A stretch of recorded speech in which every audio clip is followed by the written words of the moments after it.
Չկա հայ, ով երազած չլինի իր պատմական հայրենիքը տեսնելու մասին։ Յուրաքանչյուր հայ ընտանիք իր տոհմի պատմության մեջ անցյալից եկած մի լեգենդ ունի։ Լեգենդները տարբեր են։ Պապուտան մասին, այն մասին, թե ինչպես անակնկալի եկած մարդիկ հավատացել են, որ դեռ վերադառնալու են իրենց հայրենիք, թողել են տունն ու հեռացել։ Միլիոնների երազած հայրենիքը անվանվեց պատմական։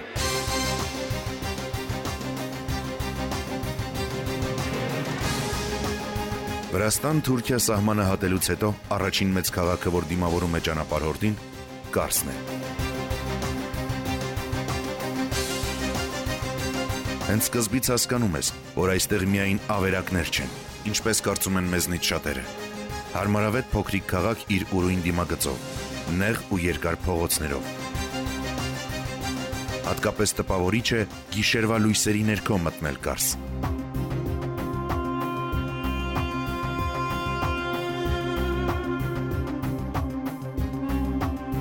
Գիշերային քաղաքի պատկերը ամբողջացնում է Բերտինոր տեսքը։ Գիշերային Կարսը իրոք գեղեցիկ է։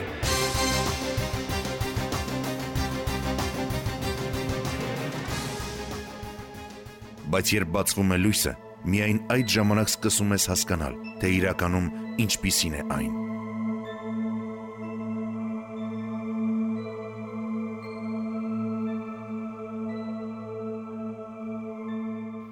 Ինչպես տարածաշրջանի բոլոր քաղաքներում, Կարսը նույնպես ունի հին և նոր թաղամասեր։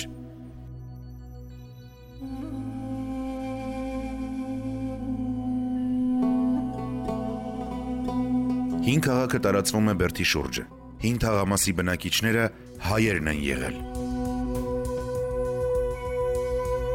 Նրանք ապրել են փոքրիկ երկհարկանի տներում։ Իհարկե դժվար է այսօր հայկական թաղամասի լիարժեք կոլորիտ զգալ Կարսում, քանզի հայկականն այստեղ միայն ավերվածն է մնացել։ Կարսը քարե պարսպով ամրացված բնակավայր է եղել։ Կար պալատական միջնաբերդ, արվարձաններ, հրապարակները փոքր էին, պատահական ձևի,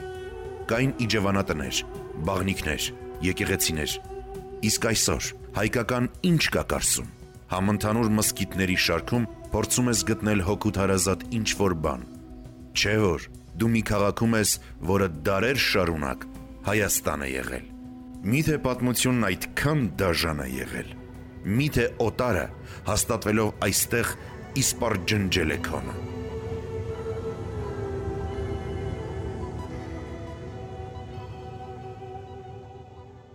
Սեփականը գտնելու դեգերումներն ակամայից տանում են նրա մոտ։ Սրբությամբ օծված մի վեհություն, մեծ, շքեղ, հզոր, ամեն ինչ այնքան չնչին է նրա կողքին, և անգամ դու ինքդ։ Իսկ նա կանգնած է լուռ ու անվեհեր, ու կարծես միայն արհամարանքն է փրկում նրան շրջապատող իրականությունից։ Այսպիսին է Սուրբ Առաքելոցը, Կարսի մայր եկեղեցին։ Կարսի ամեն նոր տիրոջ համար առաքելոցը ծառայել է մեկ որպես մզկիթ, մեկ որպես եկեղեցի։ Այն կառուցել է Աբբաս առաջին Բագրատունին 10-րդ դարում, երբ մայրաքաղաքը Շիրակավանից տեղափոխեց Կարս։ Եկեղեցին առաջին անգամ 1579 թվականին է վերածվել մզկիթի։ Այսօր էլ այն գործող մզկիթ է, բայց փառք Տիրոջը, ոչ մի ճարտարապետական փոփոխության չի ենթարկվել։ Եկեղեցին իր վրա կրում է Բագրատունյաց արքաների զինանշանը և առաքյալների պատկերները։ Միայն արտաքին տեսքի նկարագրությունը բավական չէր լինի առաքելոցը լիարժեք ներկայացնելու համար։ Սուրբ Առաքելոցը հասարակ եկեղեցի չէ,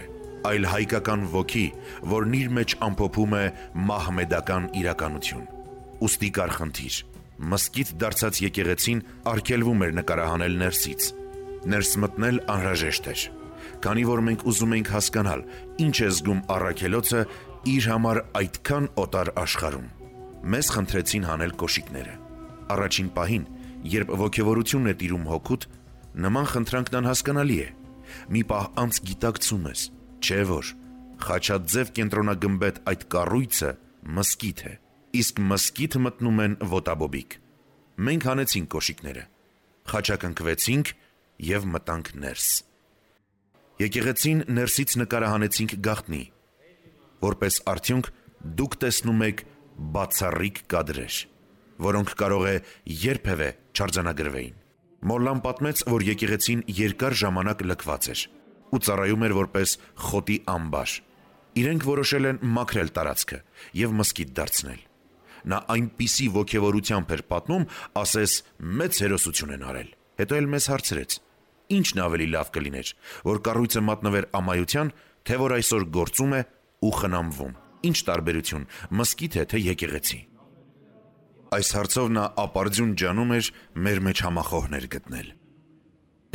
Մոլլա, տարբերությունը մեզ մի հարցրու, իսկ թե մեզ ես հարցնում, ուրեմն եթե քրիստոնյան եկեղեցում է, նա պետք է աղոթի։ Որոշ ժամանակ պահանջվեց Մոլլային համոզել, որ թողնի աղոթենք։ Անհավատալի էր։ Մի խումբ քրիստոնյաներ ծնկի իջան մզկիթ դարձած եկեղեցում և հայր մերն ասացին.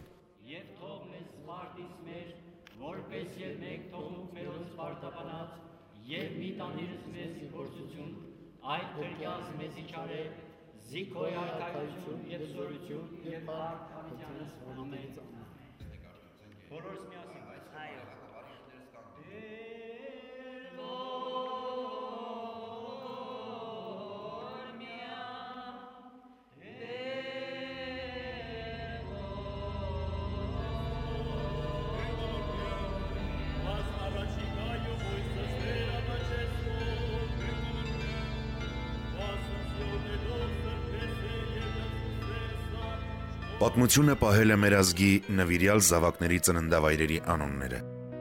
Կարսի պատմությունը պահպանել է Չարենցի անունը։ Սակայն հենց նույն այդ պատմությունը չի նշում, թե որ փողոցում, որ տանն է ծնվել մեր ստեղծագործ հզոր ոգին։ Այդ փաստը նա թողել է մեզ, մտածելով, որ նման բանը չեն մոռանում։ Բայց արի ու տես, այն ինչ կհիշեր պատմությունը, մարդիկ շատ հաճախ իրոք մոռանում են։ Այսօր միակ բանը, որ հուշում է, թե սա տուն է եղել, դա վրան գրված բառերն են։ Սաթլակ, այսինքն վաճառվում է։ Տունն ունի իր լեգենդները։ Դրանք գնում հասնում են Չարենցի մանկություն։ Ասում են, ամեն օր, երբ Չարենցը դպրոց էր գնում, տանից միշտ ուտելիք էր վերցնում ու մի որոշ ժամանակ կանգնում դեպի դպրոց տանող տան դիմացի կամուրջի վրա։ Հետո տանից անհայտացավ անձրևանոցը, այնուհետև մեկ ուրիշ իր։ Այս կամուրջի տակ ապրում էր մի թափառական։ Նրանք ընկերներ էին։ Չարենցն ամեն օր որոշ ժամանակ զրուցում էր նրա հետ, տալիս տանից վերցված հերթական նվերը ու նոր գնում դպրոց։ Շինությունը, որին վայել է թանգարան լինել, այսօր կիսավեր պատերով փլատակ է։ Սենյակներում հին իրերի մնացորդներ են, աղբ ու մոլախոտ։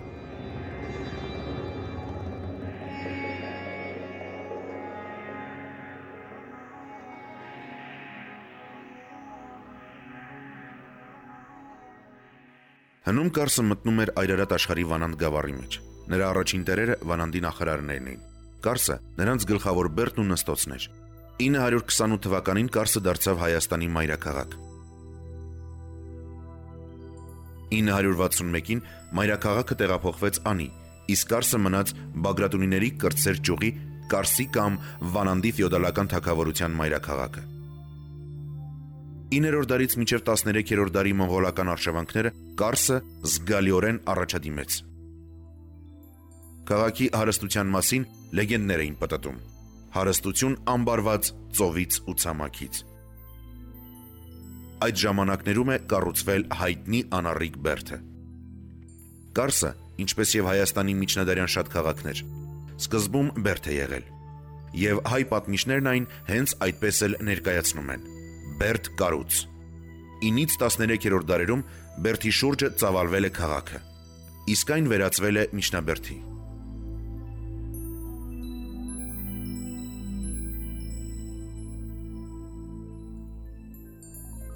Հետագայում պարսկաթուրքական տիրապետության մռայլ ժամանակներում Կարսի հայկական բերդը, որը գտնվում է քաղաքի արևելյան մասում, շարքից դուրս է եկել։ Սակայն թուրքերը, հաշվի առնելով Կարսի սահմանամերձ լինելը, այն պարբերաբար ամրացրել են պաշտպանական նոր կառույցներով։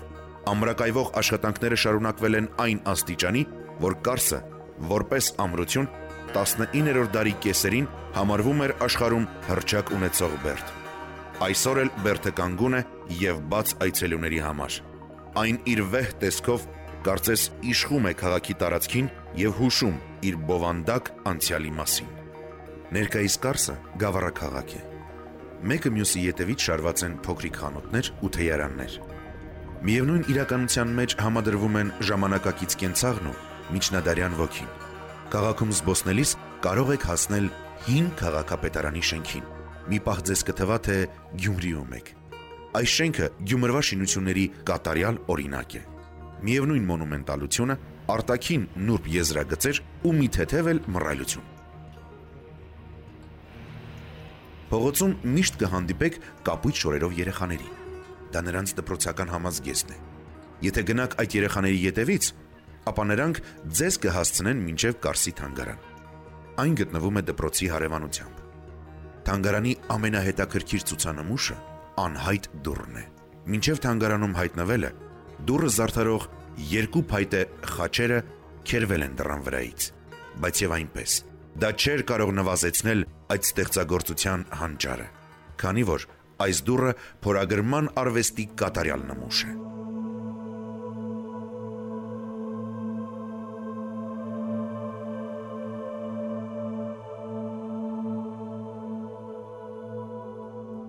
Ամենահետաքրքիրը թանգարանից դուրս է, աջ կողմում։ Այստեղ կա գնացքի մի հասարակ վագոն։ Այս վագոնում է որոշվել պատմական Հայաստանի ներկա ճակատագիրը։ Որոշում կայացնողները եղել են Քազմ Քարաբեկիր Փաշան, թուրքական պատվիրակության նախագահը, եւ Գանեցկին, սովետական պատվիրակության նախագահը,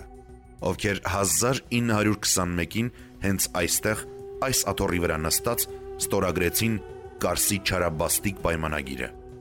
Ու մի ակնթարթում, գրչի մեկ հարվածով մի ամբողջ ժողովրդի ճակատագիր խորտակեցին։ Ռուսաստանի միջնորդությամբ Կարսի պայմանագրով չեղյալ հայտարարվեցին բոլոր նախկին հաշտության պայմանագրերը, որոնք որևէ արտոնություններ էին ընձեռում հայերին։ Թուրքիայի լիիրավ տնօրինմանը հանձնվեց Կարսի մարզի եւ արևմտյան Հայաստանի տարածքները։ Հայերը զրկվեցին բոլոր իրավունքներից, իսկ Թուրքիան դիվանագիտական մեծ հաղթանակ ունեցավ։ Քաղաքից դուրս գալուց կտեսնեք հնադարյան եռաթռիչ կամուրջ։ Թեև կամուրջը արձանագրություններ չունի, բայց ամենայն հավանականությամբ կառուցվել է 13-րդ դարում։ Ժամանակակից է բերդի կառուցմանը։ Այստեղ հարևանությամբ կա բաղնիկ։ Այն ոչնչով չի հուշում իր վաղեմի նշանակության մասին եւ սիրով բնակավայր է ծառայում տեղի աղավնիների համար։ Կարսում հայկական գտանք այսքանը, իսկ մնացածը անծանոթ էր, օտար ու ոչ մի կապ չուներ այն ամենի հետ, ինչ փնտրում է քրիստոնյա մարդու հոգին իր վաղեմի հայրենիքում։ Կարսից գնում էինք դեպի Անի, հայոց Բագրատունի արքաների փառքի քաղաքը։ Ինչպես գրել է Լեոն, անհետացածների քաղաքը սպասում էր մեզ։ Լսել էինք շատ, բայց իրականը տեսնելու հավատը անիրական էր թվում։ Երկու կողմից մեզ ուղեկցում էր լայն տափաստանը, ամայության մատնված բերրի հողեր։ Այստեղ կա մի բան, որ ստիպում է կանգնել եւ մի պահ մոռանալ, որ շտապում ես։ Հենց ճանապարհի վրա, դատարկ դաշտի մեջտեղում, կարծես հատուկ Անի այցելող հյուրերի համար կանգնեցված է մի հուշարձան։ Հուշարձանը 1992 թվականին հիմնադրել է Կարսի կառավարությունը։ Այն ուշադրություն գրավող քաղաքական տեսք ունի։ Տողերը, որոնք գրված են հուշարձանի վրա, հուզիչ են, հատկապես Եղեռնի արհավիրքները անցած մարդու ժառանգի համար։ Գրությունը պատմում էր, թե ինչպես են հայերը ռուսական զորքերի նահանջի ժամանակ մտել թուրքական գյուղերից մեկը եւ կոտորել թուրքերին։ Բառերը կարծես հանված լինեն հայոց պատմությունից, հայոց պատմության դարասկզբյան իրադարձություններից։ Միայն գլխավոր դերակատարներն են տեղերով փոխված։ Նման բան տեսնելով հասկանում ես, որ եթե ինչ-որ մարդիկ մտածում են, թե այս կերպ կարելի է ջնջել իրական պատմությունը, ապա նրանք սխալվում են։ Փաստերը կեղծելու նման փորձեր անիմաստ են, քանի դեռ դու գիտես ու հիշում ես քո պատմությունը։ Առջևում Անին է։ Մինչև բերդը մտնելը ճանապարհորդին եւս մեկ փորձություն է սպասվում։ Ճանապարհը տանում է քրդաբնակ դարձած փոքրիկ հետամանած գյուղերի միջով, որտեղից եւ սկսվում են Անիի ավերակները։ Պատերի մեջ հարազատ մասունքներ ես տեսնում։ Հետո հասկանում, որ քաղաքիդ մարմնի կտորներն են, որոնք կարծես շնչահեղձ են լինում այդ անտաշ ու կոպիտ շինությունների մեջ սեղմված։ Տեղի բնակիչները իրենց քարակտոր յուղակները կառուցելու համար ավելի լավ շինանյութ չեն գտել, քան Անիի հուշարձանների քարերը։ Իսկ Անին ևս մեկ անգամ կորցրել է հույսը, թե երբևէ կվերականգնի իր վաղեմի հզոր գեղեցկությունը։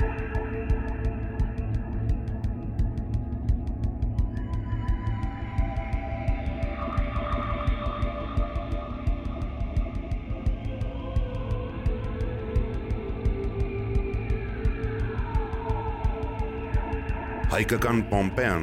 այսպես են կոչել Անին շատերը, սկսվում է չքնաղ պարիսպներով։ Միայն Անին է, որ կարողանում է լիովին պատկերացում տալ, թե ինչպես է հայը իր ունեցածը պաշտպանել։ Ապացույցը հայոց արքայի հանճարով ծնված պարիսպներն են։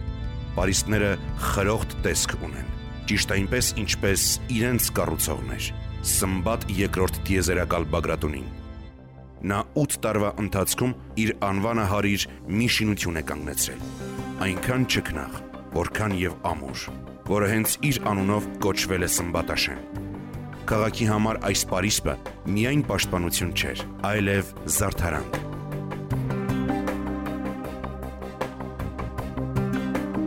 Տեղին կարմիր, սպիտակ քարերից է շինված հսկան։ Վարպետները հաճախ ամբողջ զարդեր են դրել պատերի մեջ։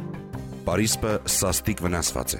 սակայն ամրության ամենամեծ ապացույցը տալիս է ավագ դուռը, Անիի գլխավոր մուտքը։ Նրա պաշտպանության համար երկու կողմից 3 հարկանի աշտարակներ են բարձրանում։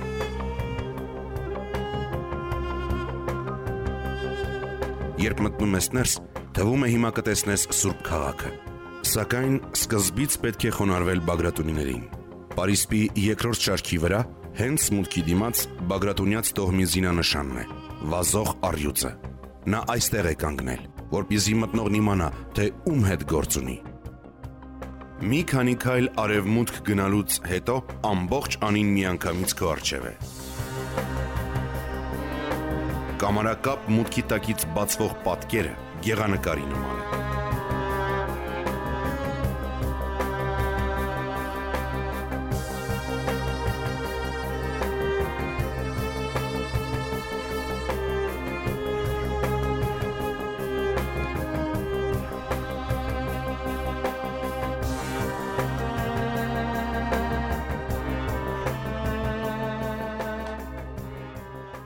Բարդ կյանք է ունեցել Անին, պատկանել է արքաների, որոնց չսիրել չէր կարող։ Բագրատունիներ, Զաքարյաններ, Պահլավոնիներ, անուններ, որոնք համարժեք են Անիի երջանկությանն ու մեծ սիրուն, բայց իշխել են նաև բռնակալներ ու մատել է ամբողջ հոգով։ Երբ 977-ին Սմբատ II գահ բարձրացավ, Անին դեռ պատանի մայրաքաղաք էր։ Նրա հայրը Աշոտ ողորմածն էր, որ 961-ին Անին դարձրեց մայրաքաղաք եւ օծվեց որպես առաջին թագավոր։ Աշոտը պարիսպ քաշեց Միջնաբերդի շուրջը, որով էլ սահմանափակվում էր քաղաքը։ Սակայն Անին աճում էր ոչ թե օրով, այլ ժամով։ Շուտով կարիք եղավ մեծացնել այն, ինչպես ասում է Մատթեոս Ուրհայեցին, իր հոր գործը շարունակելով Սմբատը մի նետնկեց հեռավորության վրա, կառուցեց ներկայիս պարիսպը եւ մեծացրեց քաղաքը։ Անին զարդարելու հիմքը նա դրեց։ 8 տարի տևած շինարարությունից հետո Սմբատը իր նոր բացված քաղաքում մայր եկեղեցու հիմքը գցեց։ Թագավորական ճոխությունը բավական չէր լինի, անհրաժեշտ էր մեծ տաղանդ։ Անին ծնել էր նման մեկին, ում անունն էր Տրթատ։ Ճարտարապետի մտքի թռիչքի արդյունքն է Սուրբ Կաթողիկեն։ Եկեղեցու կառուցումը տևել է 20 տարի։ Սմբատը Տրթատին հանձնեց իր եկեղեցու շինությունը, բայց հենց սկզբում էլ մահացավ։ Գործի գլուխ կանգնեց նրա հաջորդի, Գագիկ Շահնշահի կինը, Կատրանիդե Թագոյին։ Մի ավանդություն կա, թե իբր եկեղեցու միտքը Կատրանիդեին տվել է երազում հրեշտակը, խոստանալով, որ կօգնի շինարարությանը եւ շինարարներին, խոստանալով մնալ մինչև այն ժամանակ, երբ արաբները կտեսնեն Քրիստոսի գալուստը։ Երազ, բայց ով գիտե, գուցե այսօր հրեշտակը դեռ մնում է Կատրանիդե եկեղեցում, գուցե հենց նրա շնորհիվ է, որ 900 տարում տաճարին չկարողացան ծնկի բերել։ Սուրբ կաթողիկեն եւ կանգուն է եւ կիսամեռ։ Հեռվից իր կատարյալ ուրվագծով նա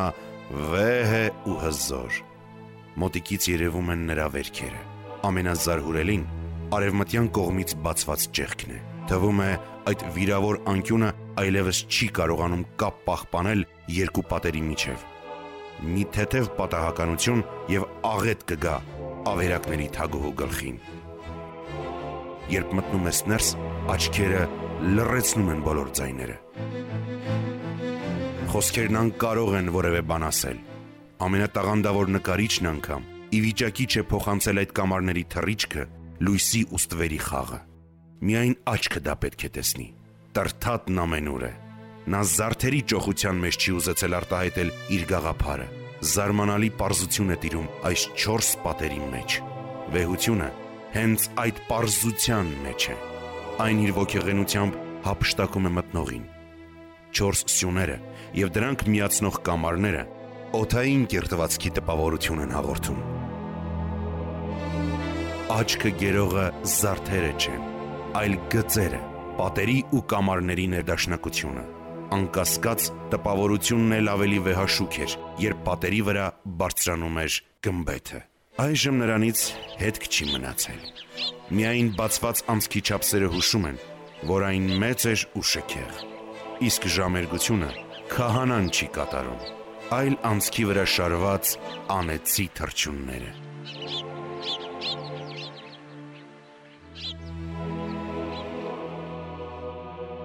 Առասպելն ասում է, թե Անիում 1001 եկեղեցի կար։ Դա մի թիվ է, որն արևելքում գործածվում է մեծ բազմություն ցույց տալու համար։ Առասպելն, բայց որ Անիում եկեղեցիներ շատ կային, դա հաստատ է։ Մեկը մյուսից գեղեցիկ, մեկը մյուսից հանճարեղ։ Շինարարական արվեստը փայլեցնում էր եւ փոքրիկ եկեղեցիները։ Ապացույցը Սուրբ Փրկիչն է։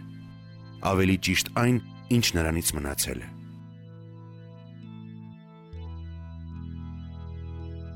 Այսօր կանգուն է նրա 1/3-ը։ Այն փլվել է հիմքից։ Ընդհանուր հորինվածքը այնքան միասնական է եղել, որ անգամ մեջտեղից կիսվելուց հետո էլ գմբեթը լիովին չի քանդվել։ Սուրբ Փրկիչը Անիի երջանիկ օրերում մեծ հռչակ ստացած Պահլավունի տոհմի իշխանական հուշարձանն էր։ Այն կառուցել է Ապլղարի Պահլավունի մարզպանը 1035 թվականին։ Արձանագրությունները վկայում են, որ իշխանն այստեղ ուներ մի ապարանք, որը նվիրեց իր եկեղեցուն։ Մի ուրիշ բարերար զանգակատունն է շինել։ Եկեղեցին ունեցել է նաև ամառային եւ ձմեռային գավիթներ, բայց այդ ամենից ոչինչ չի մնացել։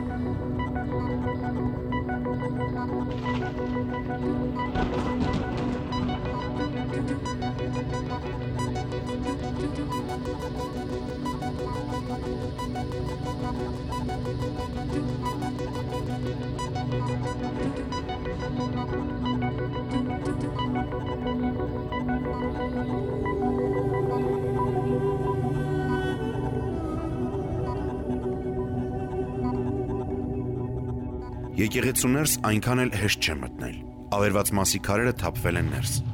Պատերը լիովին նկարազարդ են։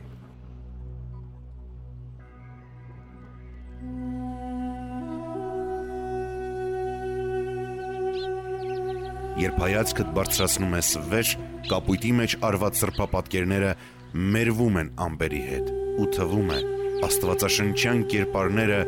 ոչ թե պատերի վրա են, այլ երկնքում։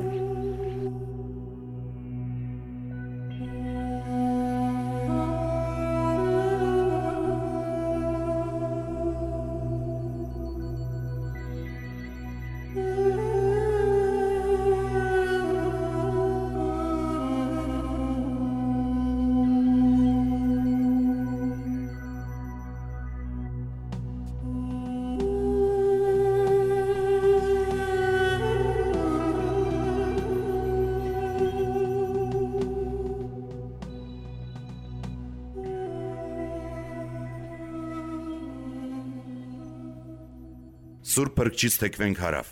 բացվում են Անիի ձորերի տեսարանները։ Ձորի պռնկին փռված է մի փոքրիկ հրապարակ։ Այստեղ կա զարմանալի գեղեցիկ եկեղեցի։ Սա Սուրբ Լուսավորիչն է, Տիգրան Հոնենցի եկեղեցին։ Դրսից էլ, ներսից էլ այնքան զարդարված, որ թուրքերն անվանում են Նախշել Քիլիսե, զարդարուն եկեղեցի։ Մայր եկեղեցու փոքրիկ պատճեն է։ Դեռ չմոտեցած այցելուին գրավում են ծանոթ մեղմ գծագրությունները, նույն բարակցություններն ու նուրբ կամարները։ Ավելացված է միայն հարուստ քանդակագործություն։ Ներսից եկեղեցին նույնպես լավ է պահպանվել։ Այն ամբողջովին նկարազարդված է, պատերը, առաստաղը, անգամ գմբեթը։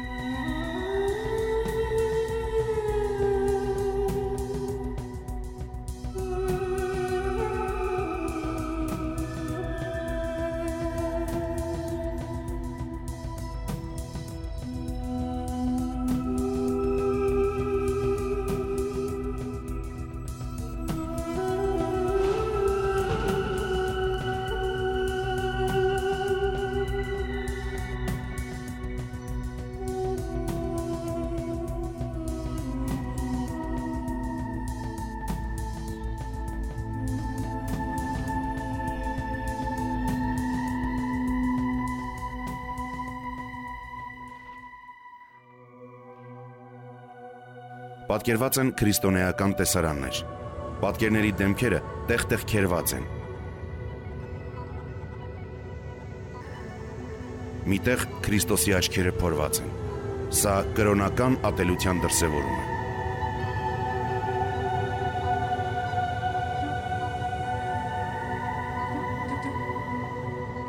Նկարները հույն վարպետների գործեր են։ Այդ մասին վկայում են պատերի հունարեն գրառումները։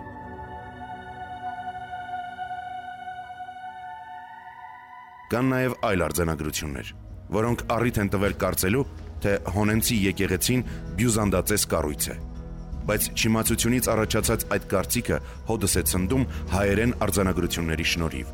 որոնցում ամենայն մանրամասնությամբ ներկայացված է կառուցման պատմությունը։ Դրանցում ասվում է, որ Սուրբ Լուսավորիչը կառուցել է այս կողմերի եկեղեցիների բարերար Տիգրան Հոնենցը։